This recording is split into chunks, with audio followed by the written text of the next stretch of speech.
In today's video, I am going to talk about how I mastered Chinese in 8 months and the methods that my Chinese professors made me use to learn Chinese faster. Okay, before starting with the methods that my Chinese professors made me use to learn Chinese, I would like to talk a little bit about myself so that you can understand my background. I went to China when I was 17 years old, now I'm 22 years old. And I wanted to do a year abroad. I chose China and I won the scholarship for going to China. If you want to know more about my year abroad, please make sure to check out this video.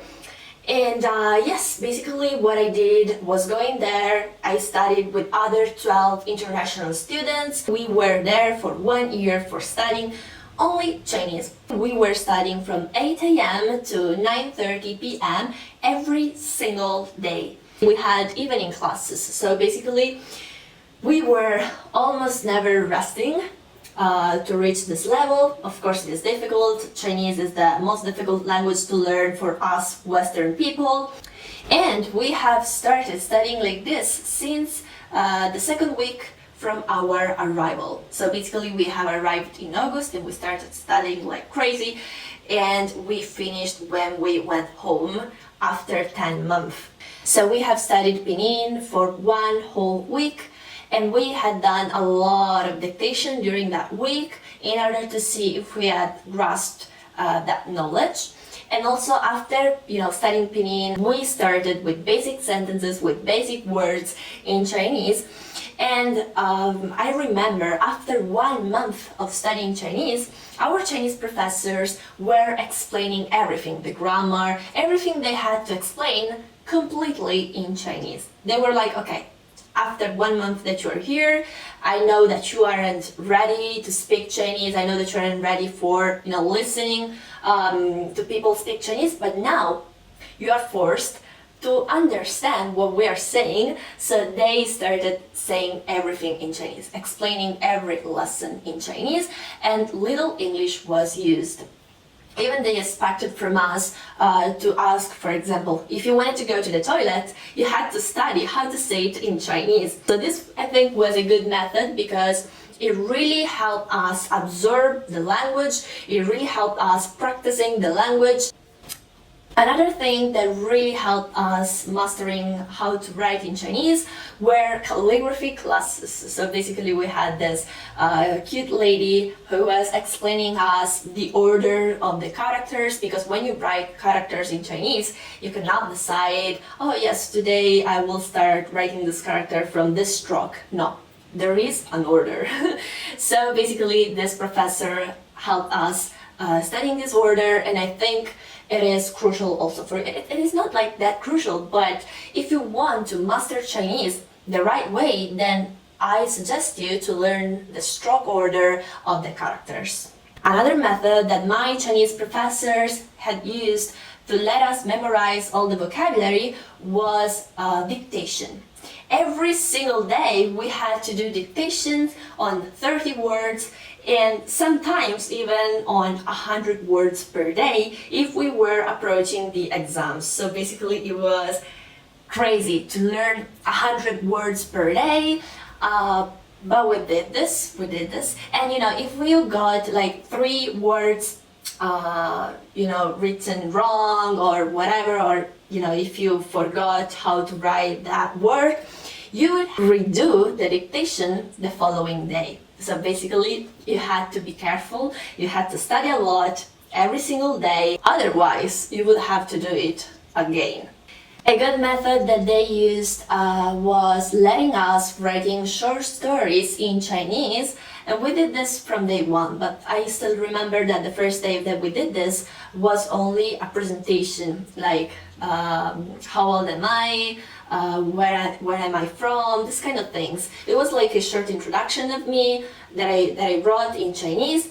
I had to memorize it and to repeat it in front of the class. Of course, without, in this case of the presentation, without my notebook. So we had to do this every single day. Basically, we would write a new story every single day and we would have to repeat it in front of the class. This was such a good method because I think it would, it helped me bettering my pronunciation, it helped me bettering my speaking, but it was pretty much hard because you had to come out with a new story every single day, and this was difficult. After 1 month, 2 months, you didn't know what to invent, and also you had to make it short but good, because at the end of the day the professors had to give you a grade. I think this method was pretty good because it trained our brain to actually think in Chinese. So yes, I really, even if it was hard, I must recognize that it was a good method and that I would suggest you to do the same. Just write about whatever so that you will be better at writing in Chinese and then repeat it. Well, you don't have to repeat it in front of a class, which is good because you are not judged. But yes, you can still do this and improve your Chinese. Of course, another thing that we used to do for learning Chinese was following a textbook and doing the exercises every single day. We would read dialogues. I will put here the 2 books that I used to learn Chinese. I don't know if you can find them in your home country. And also remember that when I bought them, it was like 5 years ago, so I don't know if now they're still available online. They are both written in Chinese and English, so they're not in Italian, you can use them. After 2 months of studying Chinese, we started finally to do the HSK test simulation. So, as I mentioned before, the HSK is the Standard Chinese Proficiency Test. Now, I passed HSK 4 after 4 months of studying, and then after 8 months of studying, I passed HSK 5. This was quite a good thing, but it all happened because we were doing simulations every single day, or maybe not every single day, but every single week we had to do a simulation which has helped us to pass the real test that you take for seeing, your Chinese level. And also, if you want to apply to a Chinese university, you still need HSK 5. If you want to, let's say, work in China, you need HSK 5 or 6. So yes, we did this, and after 4 months of studying, I got HSK 4. After 8 months of studying, I got HSK 5, which has allowed me to enter a Chinese university in Shanghai. In total, the HSK has 6 levels, from 1 to 6. I stopped myself when I reached HSK 5 because I was pretty much satisfied with it. I didn't need HSK 6 because, as I told you, you need HSK 5 to enter university or whatever you want to do if you want to work. So I didn't need HSK 6, so I didn't, continue studying for it. Of course, right now at university, I'm studying political science and public administration completely in Chinese, which means my Chinese level is far away from HSK 5. For sure, it has become even more, advanced, even better than 5 years ago, which is a really, really good thing. I love Chinese. After 5 years, still I'm not done with it. And this is like my favorite language that I speak.